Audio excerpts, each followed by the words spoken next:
Good morning. Thank So you. I think the flat question, of course, would be how you would rate this or how you will score this administration in its political alliances, looking at how transparent and accountable this administration has been. Oh, wow. I'm left stunned simply because of all the things to be discussing today. The last thing I expected to talk about would be the predictable outcome of the fait accompli that has been foisted on all of us. There is nothing that is happening today that wasn't clearly predicted or predictable. I'm not even sure that any student of contemporary history can validly claim to be surprised by any of the many questions that you've just asked, and even the ones that are not asked but are equally embedded in the question that has been asked. That we have a 4 billion per kilometer road that smells of every corruption imaginable under the sun cannot possibly be a surprise to anyone who understands the antecedent of the government in power. And frankly speaking, I'm not even sure that it is worthy of discourse because I think there is an Arabian proverb. It says, you can hardly complain about having fleas underneath your armpit if you've gone to bed with your dog. So you will please excuse me. I would rather not be drawn into. I remember very clearly, at least a year before the election, I made clear what I believe to be the stark realities facing the Nigerian people. I remember a phrase I used at the time when I described the current occupant of the Nigerian presidency as one of two horsemen of the apocalypse. And I do recall that I made singularly clear that the constitutional order had come to an end when the Supreme Court validated what was obviously a national rape of our democratic sovereignty, if I may use those words. So to now sit down here a year later is the one that we are seeing in the public space that we are discussing, or at least I'm being asked to discuss.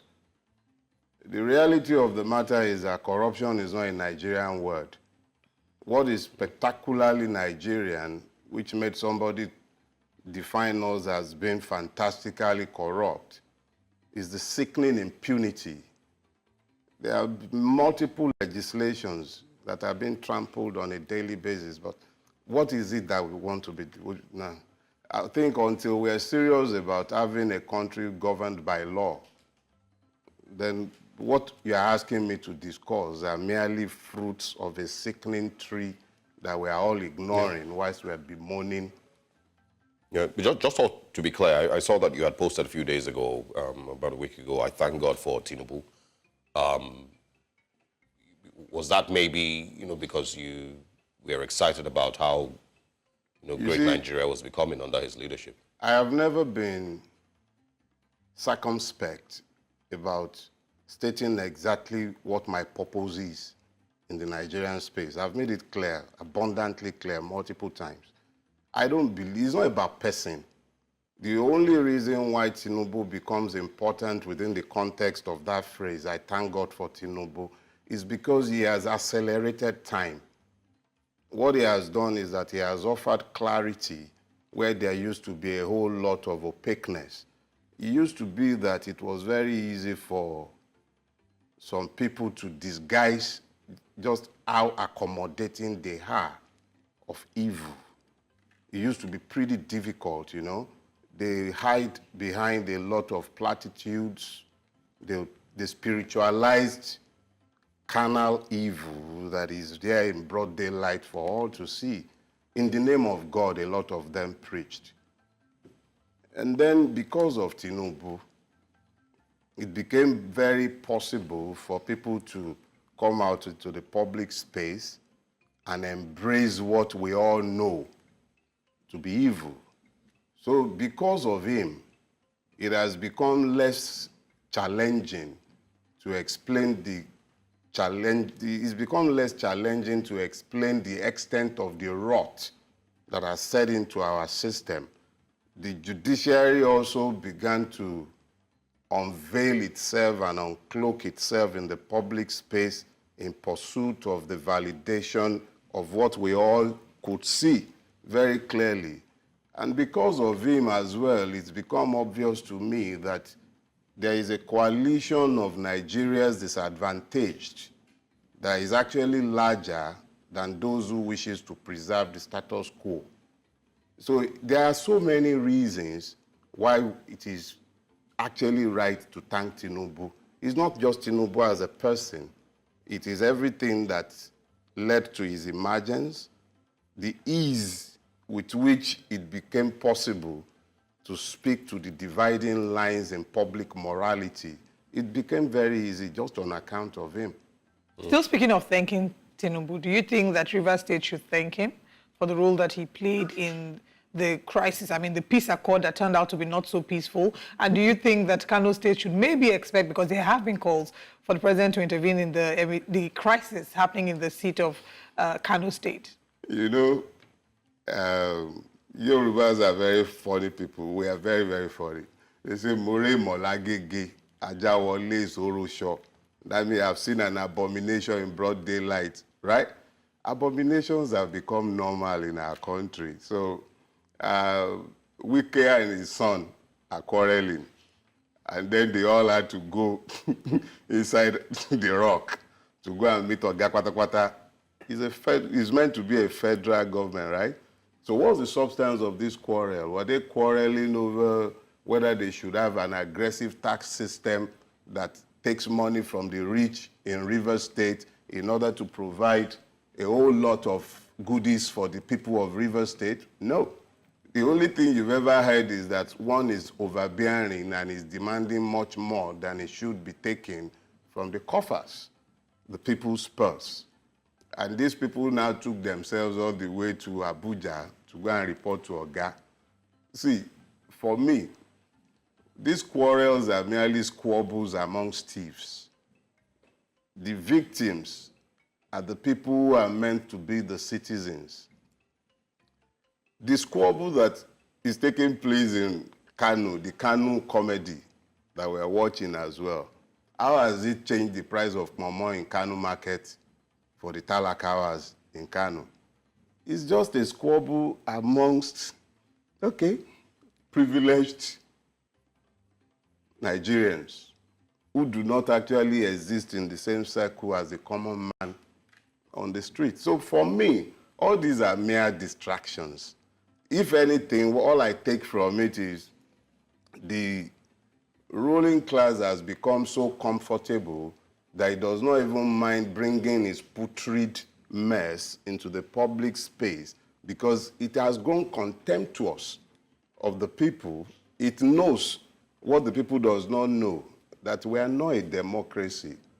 The system also knows that the people are not citizens. It knows.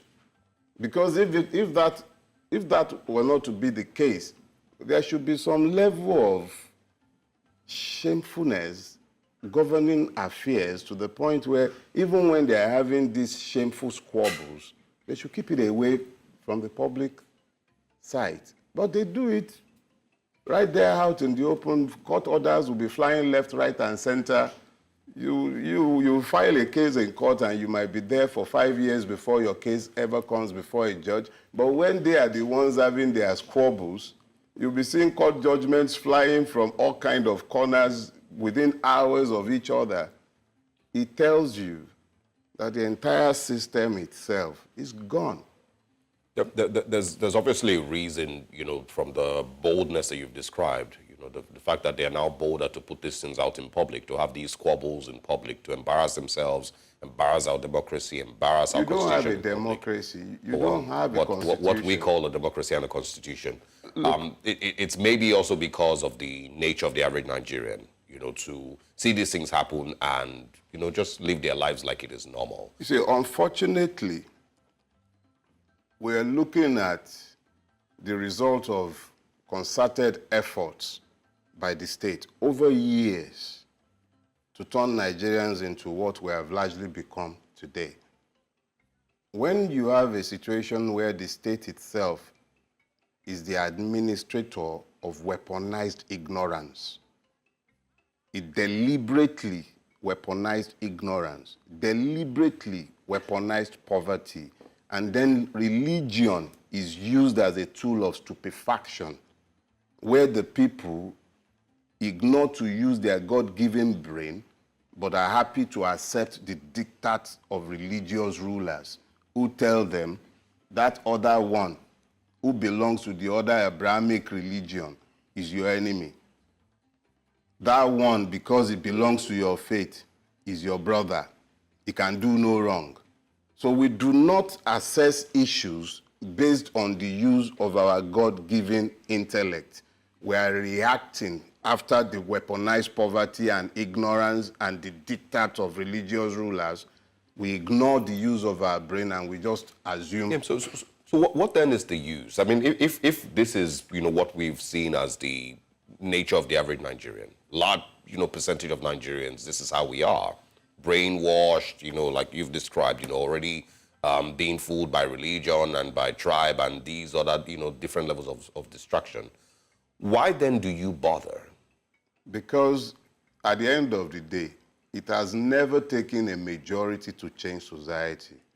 It has always ever been about a critical mass.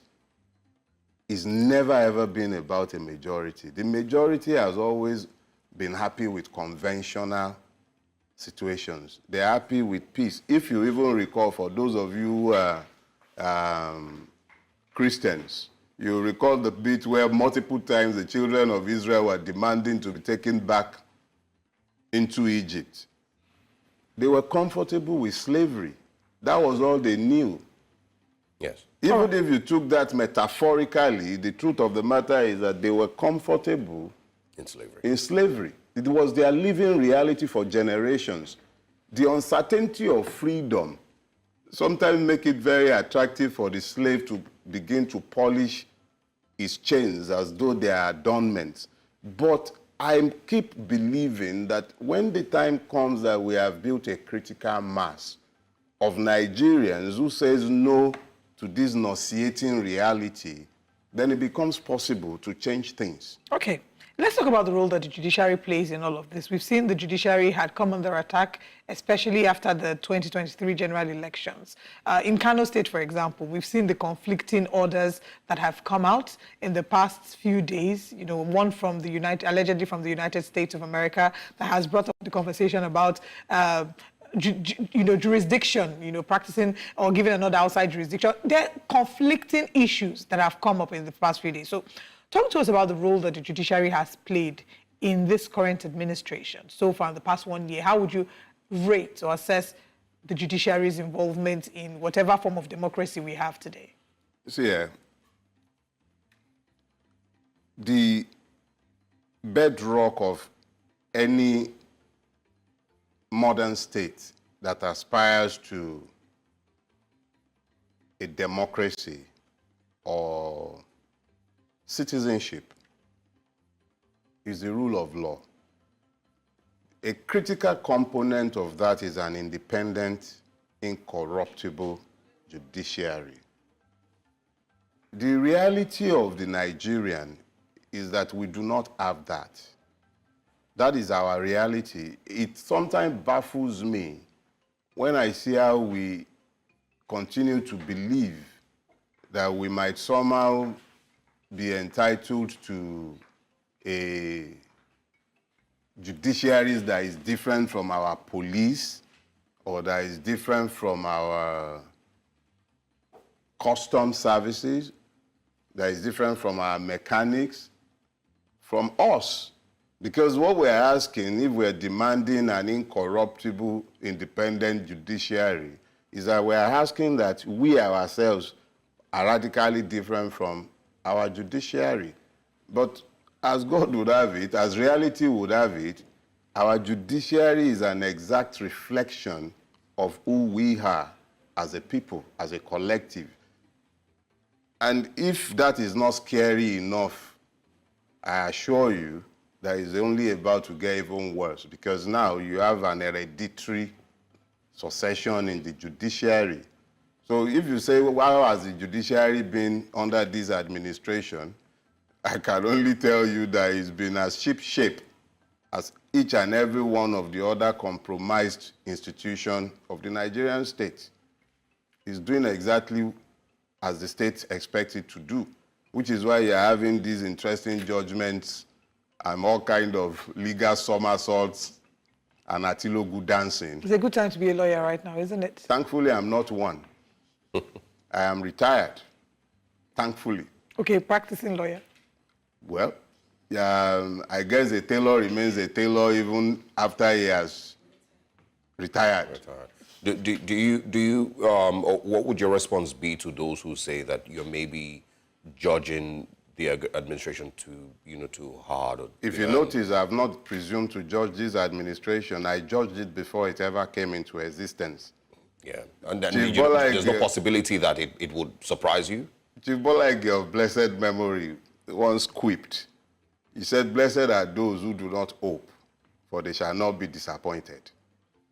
I have no basis whatsoever to expect anything positive of this administration. However, I'm a Nigerian who is touched by the affliction of each and every Nigerian, and I also live here. My realities are completely Nigerian. So I continue to hope against hope that perhaps those who have forgotten about the fact of their mortality might somewhat be touched to realize that we all have only limited time to spend in this space, and they might just decide to be touched by the affliction of insanity and begin to build for posterity's sake. There is only so much money you can steal. There's only so much mansions that you can leave behind. There's nothing wrong with leaving behind some good name, a legacy of good works. Maybe they might just decide to flip and get on the right side. It would be great if they surprised you. I would be happy to see that. Let's talk about the role that the previous administration played. The current administration, oftentimes, I mean, we hear it all the time when they say that they inherited the struggling economy. So the role that the previous administration played, how important or what do we need to do to get to a point where we can actually hold these people to account? Now, bear in mind that the Constitution, of course, has the immunity clause that protects the president, protects the governors, so they're not able to answer for how a number of policies were implemented whilst they were in office. But what happens when they leave office? See, one of the first things you got when you got a Bola Ahmed Tinubu presidency is impunity and immunity for each and every one of the former thieves. Now, let's get that clear. First thing first, the moment you got a Bola Ahmed Tinubu presidency, each and every one of them got free. Get it out of jail card. You might have people being pressured here and there privately, quietly, as discreetly as possible to drop part of the money that have been publicly ascribed to them. And of course, every corrupt administration requires its own circles of anti-corruption, where other people will be labeled corrupt, and they have more than sufficient numbers to stoke the circles. So it is all well and good for them to be pointing at the Buhari administration as being responsible for this, but I do recall that Buhari also spent 8 years pointing at the Jonathan administration, and I cannot forget that the principal salesman of the Buhari administration, the person without whom there would never have been a Buhari, is Asiwaju Bola Ahmed Tinubu himself.